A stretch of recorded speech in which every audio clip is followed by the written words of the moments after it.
हाल ही में अमेरिका में हुए राष्ट्रपति चुनाव में रूसी राष्ट्रपति व्लादिमीर पुतिन के दखल की खबर आने के बाद अंतर्राष्ट्रीय सियासत में गर्माहट आ गई है। अमेरिकी खुफिया विभाग की एक रिपोर्ट में अमेरिकी राष्ट्रपति चुनावों में पुतिन के दखल के बाद से अमेरिका और रूस आमने सामने है। एक चैनल को दिए इंटरव्यू में अमेरिकी राष्ट्रपति जो बाइडेन ने रूस के राष्ट्रपति को चेतावनी दी है और चुनावों में दखलंदाजी के लिए कीमत चुकाने की बात भी कही है। We had a long talk, he and I know him relatively well, and the conversation started off, I said, I know you and you know me. If I establish this occurred, then be prepared. I did say that to him, yes. And his response was, we understand one another.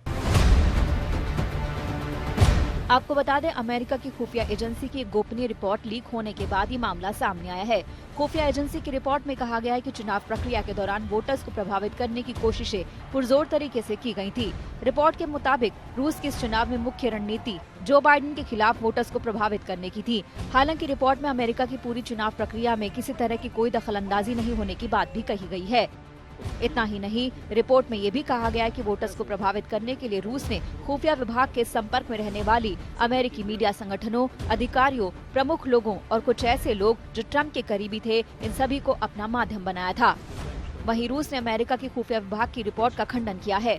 समाचार agency Reuters के मुताबिक रूस ने कहा कि ये पूरी तरह से गलत है कि पुतिन का इन साजिशों में कोई हाथ था। अमेरिका में रूसी दूतावास ने कहा कि ऐसे आरोप हमारे देश की छवि खराब करने का प्रयास है।